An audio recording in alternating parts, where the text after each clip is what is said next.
जय हिंद दोस्तों। आज मैं बताएंगे हिंदी का मॉडल पेपर। आपको ये मॉडल पेपर फर्स्ट है, इसको 3 गो मॉडल पेपर डालेंगे। मॉडल पेपर ये तीनों में से आपको 100 में से आपको पक्का ही 90 नंबर तक आ जाएगा। आपको कहने का मतलब जैसे 100 में से 90 नंबर आएगा, लेकिन आपको 50 ऑब्जेक्टिव रहेगा, उसमें से 50 में से 50 पक्का ही आने वाला है। चलिए स्टार्ट करते हैं। क्या कहता है, गिरधर कौन था? गिरधर लाल कौन था? तो गिरधर लाल कौन था? मदन का पिता था। कौन? मदन के पिता गिरधर लाल। इतना आपको समझ आ गया होगा। चलिए आगे बढ़ जाते हैं। अगला प्रश्न है, खोखा का क्या नाम था? यानी खोखा का क्या नाम है? खोखा का क्या नाम है? तो खोखा के कासू कहते थे। क्या कहते थे? कासू। खोखे के नाम क्या था? कासू। इतना आपको समझ आता होगा। चलिए आगे बढ़ जाते हैं। वारेन हेस्टिंग था। वारेन हेस्टिंग क्या था? तो वारेन हेस्टिंग एक भारत के गवर्नर जनरल थे। कौन थे? भारत के गवर्नर जनरल। इतना आपको याद, वारेन हेस्टिंग। चलिए आगे बढ़ जाते हैं। अगला है, दारिश क्या है? तो दारिश क्या है? दारिश एक सोने का प्राचीन कलम सिक्का है। सोने का प्राचीन काल एक दारिश है। चलिए आगे समझ आ गया होगा। अगला है, क्या कहता है, नाखून क्यों बढ़ते हैं? यह निबंधकार कौन है? यानी किसने लिखा? तो हजारी प्रसाद द्विवेदी। हजारी प्रसाद द्विवेदी। चलिए आगे बढ़ जाते हैं। अगला है, बहादुर का पूरा नाम क्या था? बहादुर का पूरा नाम क्या था? तो दिल बहादुर। क्या नाम था? दिल बहादुर। दिल बहादुर को यानी दिल को जोड़ दीजिएगा तो दिल बहादुर हो गया। चलिए आगे बढ़ जाएगा। क्या कहता है, क्या कहा, देखिए, भारत सौभाग्य किनका किनका प्रसिद्ध नाटक है? यानी भारत सौभाग्य तो किसका है? प्रेम घन का है। किसका है? प्रेम घन का। प्रेम घन का ही भारत सौभाग्य लिखा हुआ नाटक है। चलिए आगे बढ़ जाते हैं। क्या कहता, देखिए, बिरजू महाराज किस कला से संबंधित थे? यानी बिरजू महाराज क्या सबसे ज्यादा बजाते थे? ये किस कला से? तो ये नृत्य से था। क्या? नृत्य से, यानी डांस से। डांस नहीं कहता, डांस, उससे नृत्य कहता है उसी को। चलिए आगे बढ़ जाते हैं। अनबियो कहाँ अवस्थित है? अनबियो कहाँ अवस्थित है? अनबियो आपको फ्रांस में है। कहाँ? फ्रांस में अनबियो है अभी। चलिए आगे बढ़ जाते हैं। आगे बढ़ जाते हैं। अगला क्या है, पिताजी ने क्या कहा? पिताजी ने बाजार से कितनी मछलियाँ खरीदी थी? कितना खरीदा था मछली? तो 3 खरीदा था। कितना? 3 खरीदा था, उसमें से 1 मर गया था। इतना आपको याद कर लेना। चलिए आगे बढ़ जाते हैं। क्या कहा, बिस्मिल्लाह खां प्रसिद्ध कवि थे। बिस्मिल्लाह क्या किस लिए प्रसिद्ध था? तो इस शहनाई बजाते थे। बिस्मिल्लाह खां क्या बजाते थे? शहनाई। तो शहनाई आपको शहनाई वादक थे। चलिए आगे बढ़ जाते हैं। अगला प्रश्न है, गांधी जी को महात्मा का उपाधि किसने दिया? ये बारे बोर्ड परीक्षा में बक्का कल देखने को मिलेगा। तो गांधी जी को महात्मा का उपाधि किसने दिया? रविंद्रनाथ टैगोर। कौन? रविंद्रनाथ ठाकुर नहीं, टैगोर। टैगोर टैगोर रविंद्रनाथ टैगोर। इतना आपको याद करना है। चलिए आगे बढ़ जाते हैं। अगला है, पंडित बिरजू महाराज किस लड़के को डांस सिखाते थे? यानी पंडित बिरजू महाराज किस लड़के को था उसको डांस सिखाते थे? तो सीताराम बागला को। इसका सीताराम बागला को डांस सिखाते थे बिरजू महाराज। फिर पूछेगा बिरजू महाराज के गुरु कौन थे? तो उनके पिता थे। चलिए आगे बढ़ जाते हैं। क्या कहा था, देखिए, इनमें से कौन पंडित बिरजू महाराज की शिष्य नहीं है? यानी शिष्य नहीं थी।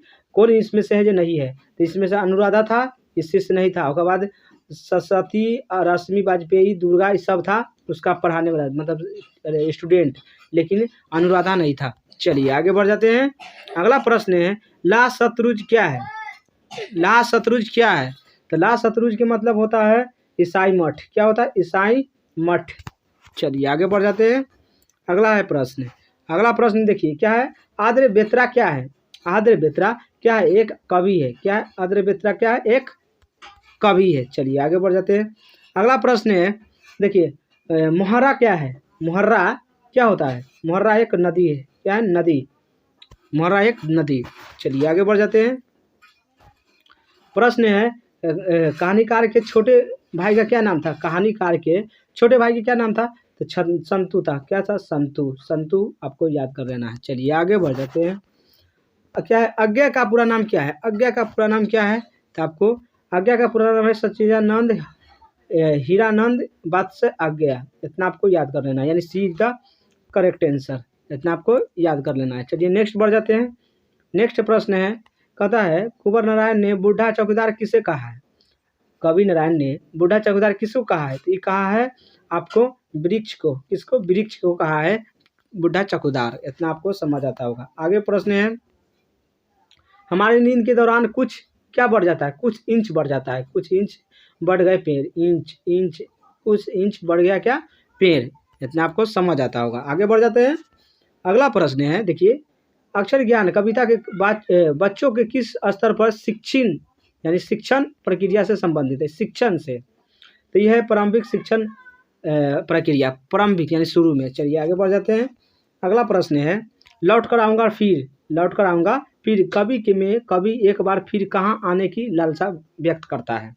तो कहाँ, ये मृत भूमि पर, यानी मृत भूमि पर आने का, मृत भूमि बंगाल में आने की कोशिश करता है। चलिए आगे बढ़ते हैं, आगे बढ़ जाते हैं। अगला है, रेलन मल्लिका रिल्के द्वारा रचित कविता है, यानी रेलन मल्लिका रिल्के द्वारा कौन रचा है, कौन कविता है। तो मेरे बिना तुम पर हो, मेरे बिना तुम पर वो रेलन मल्लिका रिल्के ने रचा कहानी है। चलिए आगे बढ़ जाते हैं। अगला प्रश्न है, देखिए, रीतिमुक्त काव्य धारा के सिर मौर कवि किसे कहा जाता है, यानी रीति युक्त। तो ये घनानंद को कहा जाता है। किसको, घनानंद। घनानंद आपको क्या हो जाएगा, आंसर हो जाएगा। चलिए नेक्स्ट बढ़ जाते हैं। नेक्स्ट है, घनानंद किस भाषा के कवि है। तो घनानंद किस भाषा के कवि है, यह है ब्रज भाषा, ब्रज भाषा के कवि घनानंद। चलिए आगे बढ़ जाते हैं। पंत की किस रचना पर ज्ञानपीठ पुरस्कार प्राप्त हुआ। तो पंत के किस ज्ञानपीठ पुरस्कार मिला था, किस रचना पर। तो ये मिला था चिदम्बरा पर, चिदम्बरा आपको याद करना है। चलिए आगे बढ़ जाते हैं। भारत माता शीर्षक प्रगति पंत के किस काव्य संकलन से लिया गया है, यानी भारत माता है शीर्षक प्रगति पंत के किस काव्य संकलन से लिया गया है, किससे लिया गया है। तो ग्राम्य से लिया गया है, ग्राम्य। चलिए आगे बढ़ जाते हैं। अगला प्रश्न है, दिनकर ने कविता में गणतंत्र का जन्म शीर्षक कविता में दूध मुही शब्द का प्रयोग किसके लिए किया गया है। तो किया है जनता के लिए, किसके लिए, जनता के लिए। चलिए आगे बढ़ जाते हैं। सुमित्रानंद पंत के अनुसार भारत माता किसकी मूर्ति है। तो भारत माता किसकी मूर्ति है, यह है उदास माटी की। किसका है, उदास माटी की भारत माता एक सुमित्रानंद के अनुसार। आगे बढ़ जाते हैं। नलिनी बिलोचन शर्मा का जन्म कब हुआ, ये क्वेश्चन आएगा। तो 1916 में नलिनी बिलोचन शर्मा का जन्म हुआ था, इतना याद कर लेना है। चलिए नेक्स्ट बढ़ जाते हैं। अगला, हिंदी के आदि कवि कौन है, यानी हिंदी के आदि कवि कौन है। तो कौन है, चंद्रबरदाई। चलिए आगे बढ़ जाते हैं। अगला प्रश्न है, सबरदैया किस भाषा के सफल कहानी है, यानी सबरदैया लिखा है वो किस भाषा में लिखा है। तो सबरदैया लिखा है राजस्थानी भाषा में, इतना आपको समझ आता होगा। चलिए आगे बढ़ जाते हैं। अगला प्रश्न है, क्या है, साहित्य के निर्माण में प्रतिभाशाली मनुष्य को क्या भूमिका देता है। तो क्या देता है, ये निर्णायक भूमिका देता है, निर्णायक। चलिए आगे बढ़ जाते हैं। रंगरप्पा कौन था। रंगरप्पा एक जुआरी था। कौन था, जुआरी। रंगरप्पा कौन था, जुआरी आपको मान लेना है, ठीक। चलिए आगे बढ़ जाते हैं। भारत में जाति प्रथा का मुख्य कारण क्या है, यानी भारत में जाति प्रथा है उसको मुख्य कारण क्या है। तो उसको है उद्योग धंधा की कमी, यानी जितना कंपनी लगेगा उसके कारण। चलिए आगे बढ़ जाते हैं। 20 के दांत शीर्षक पाठ की विद्या कौन है, यानी 20 के दांत किसने लिखा।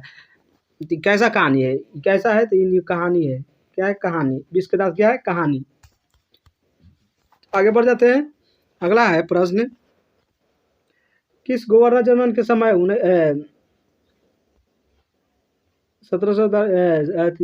172 दारिश नामक सोने का घड़ा मतलब मिला था। 172 दारिश किसको समय मिला था, वारेन हेस्टिंग। इतना आपको याद करना है।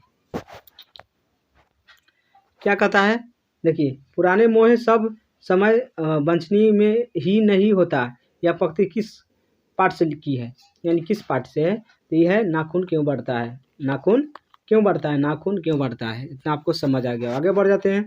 मछली किस प्रकार की कहानी है। तो मछली एक मनोवैज्ञानिक है। कैसा है, मनोवैज्ञानिक।